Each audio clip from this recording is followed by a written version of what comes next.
welcome back to Kids Crypto Playboy. Now, in this episode, covering with you guys DeFi versus CeFi. This is going to be a super quick one because we're following some PDFs. You probably just want to hear my beautiful voice, and this is a really easy one to break down for you. So, CeFi follow traditional finance services. We only access it through an established financial institute. Think of this as like the exchanges out there: Binance, Coinbase, CoinSpot. These guys are CeFi. DeFi is here to change up the game altogether, and they want to give access to the people. What is centralized finance for you? Well, DeFi is the go-to before DeFi came along. This is where you do your trading, your borrowing, your lending, your leveraging. It's all on there, on these exchanges. You would have been used this by now. Binance. Yeah, you've heard of this name. That's a perfect example of CeFi. These guys offer everything on there. They're the institute that you run everything through. To get going on there, you literally just create an account. You can do whatever you want. You can start trading on there, you can leverage on there, you can borrow on there. You can actually do a lot of things on there, but NFT access on there. So it's quite a bit going on. But just keep in mind, when you're doing this through CeFi, the funds aren't yours. You're putting them into an exchange, and you no longer own them as you don't own your private key. So remember, when you don't own your private key, it's not really your crypto because the exchange goes broke, say goodbye to it. That's one concern about CeFi is even though it's established and it's been running for a long time, does have its downfalls where things can go wrong very quickly if an exchange goes broke or there's lockups.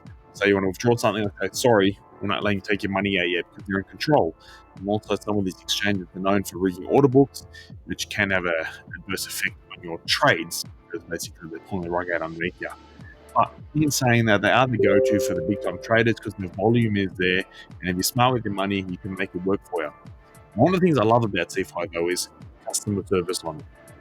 There is support people there waiting to help you. It might be 5 minutes, it might be 24 hours, but someone will get back to you in there. And it kind of gives you that peace of mind when you're dealing with them on there. So if you're new to it, it's great because if you do something wrong, you can reach out and say, hey, I've done something wrong. Now they offer you services. A lot of people have been sending coins at the wrong addresses or the wrong network and then saying, oh, I've made a mistake. And they offer a service where they pay you like $100, give it to them, they get your coins back for you because they know what happens. You do that in DeFi platform, you say goodbye. Now the great thing is when you're trading on here, it's the cross-chain trades you can do. DeFi, it depends on the network you're running it on. You got to stick to that. You're stuck on it. There are some advantages coming along. Whole Thought chain, everything, cross-chain networks going on. Pretty cool stuff. You may have heard of CoinSpot. Very, very juicy. But for this example here, DeFi, you can do whatever you want on exchange. You want to buy something Ethereum to Bitcoin, guess what? You can do it. The pairs are there. That's a bit harder to do over in the DeFi world. Previously it was, and I think it's changing. Still, they're known as the alphas of it because everything is that one-stop shop. DeFi, these guys want to make waves in the financial market. They want to make it for the people in there. They want to get rid of that middleman. They want to say, hey, listen, we don't need you in any more exchanges. We can do this peer-to-peer. That's what we want. Their goal is to always be transparent, give users the control, and make it easy accessible for anyone out there. So there's no need for KYCs. You know, when you're doing an exchange, you got to get on there and KYC so they know who they're talking to, they know who's putting funds in there. I can watch you. By DeFi, they want to keep it decentralized. So some of these places on DeFi offer you no KYC, meaning you don't have to register your name on there. You don't need nothing. You can just get in there and get active and start using centralized finance, which is really good, especially in some areas where people can't actually use centralized finance because the area bans them from using it. So that's a great option. It gives them opportunity to get in there and at least stick to those goals. Be transparent, give them control, and give them access. And DeFi is controlled by smart contracts. So there's no third party sitting there saying, all right, here's the order book, here's the funding, we'll manually do this. It's smart contracts and it's all run on the blockchain or managed on there on those ledgers. So you know there is no one there waiting to screw you over. Unless it's a dodgy smart contract, well, then you've got other issues. Remember, always check them out. If they've been audited, it's a lot safer. I just love how there's no third party involved with DeFi. But saying that, guys, you're going to be using both of these. You'll be using CeFi, you're going to be using DeFi. Get used to using both of them because they do work well together for users. It does make it more crypto related in my eyes. DeFi, sticking to those goals of being decentralized and having no one there to control us, no one has something over us.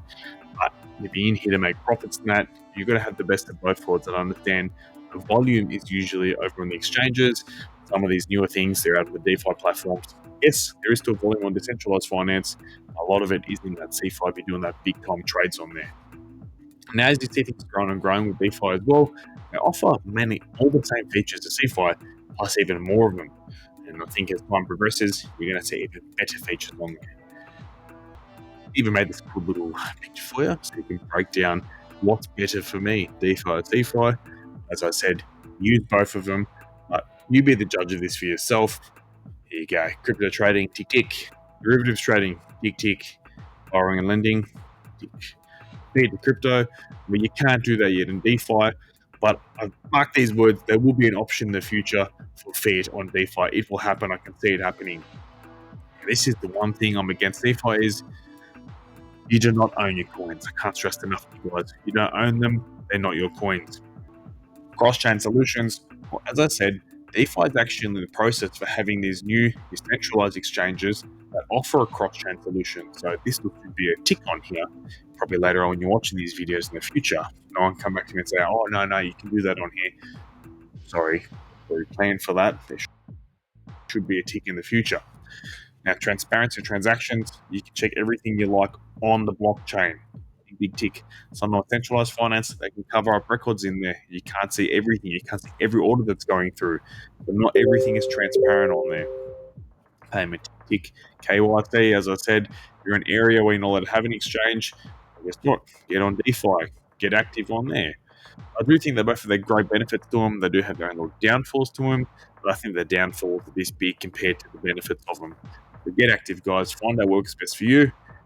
Get involved in crypto. Any questions you have, chuck them in the Discord. Anything you need, get in there. Please be active and have fun. And talk later.